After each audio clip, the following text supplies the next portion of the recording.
5 fevral G'ulji qatliamining 23 yilligi munosabati bilan Xalqaro Sharq Turkiston Tashkilotlar birligi tomonidan Istanbul Zaytunburnu Madaniyat va san'at markazida Sharq Turkiston Shehidlar kechasi faoliyati o'tkazildi. Çarşamba günü kech soat 6:30 da boshlangan faoliyatga siyosiy partiya va ommaviy tashkilot vakillari, jamoat arboblari va Istanbulda yashayotgan minglagan Uyg'ur ishtirok qildi. Shuning bilan birga Ankara va Ulus maydonida 1997-yili 5 fevral yuz bergan G'ulji qirg'inchiligining 23 yilligi munosabati bilan namoyish o'tkazildi. Namoyishga parlament a'zolari, Türk siyosiy partiyalarining vakillari va minglagan Sharq Turkistonlik qatnashdi.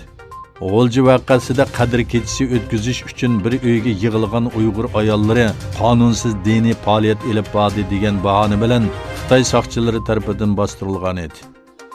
Buning bilan o'tirg'i chiqqan Xitoyga qarshi namoyishlarda Xitoy armiya va soqchilarini ishga solib, minglagan Uyg'urlarni qirg'in qildi.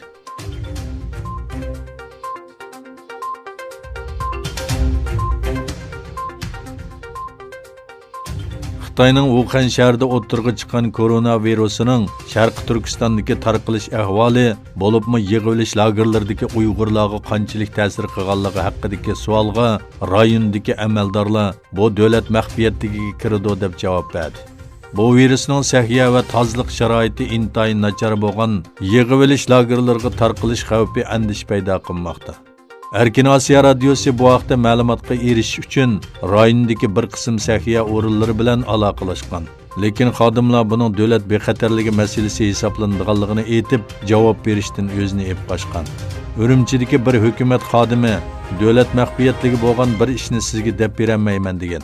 Doiralar faqatla vaboning kontrol qilinganligi va xatarlik rayonlarning pat-pat dezinfeksiya qilinganligini bildirdi.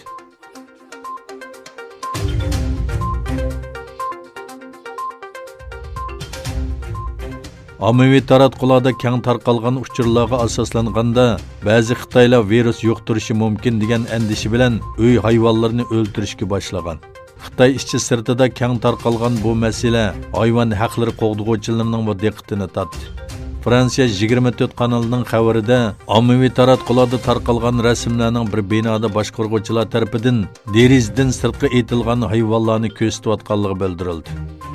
Yana bir tarafdan Xitoyda faoliyat qilayotgan hayvon huquqlarini qo'g'dug'uvchilari vabo tarqalishdan burun Wuhandan ayrilgan va qaytib kelmagan kishilarning uylaridagi ermak hayvonlarning ochliqdan o'lib ketishi mumkinligi haqida ogohlantirdi. Doiralar Wuhan qamal qilinishdan burun 5 million kishining shahardan ayrilganligini bildirgan edi. Hayvon huquqlari faoliyatchisi Lavmov oz deganda 50 ming tashlab etilgan ish va mushuk bo'lishi mumkinligini aytdi.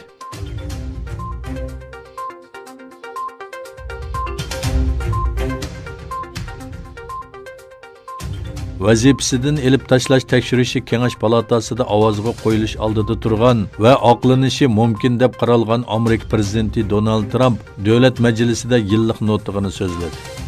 80 minutlik nutqida vazifasidan elib tashlash tekshirishini hech tilga olmagan Trump davlat bexatarligi va iqtisod masalasini alohida ta'kidladi.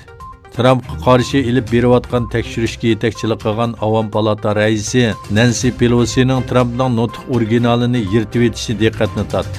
Huquqidan qalaymaqon foydalanish va parlamentning xizmatiga to'sqinlik qilish bilan ayblanib tekshirinayotgan Trump bilan Avam palata raisi Pelosining o'tgan yili 10-oydan buyon paranglashmaydiganligi ma'lum.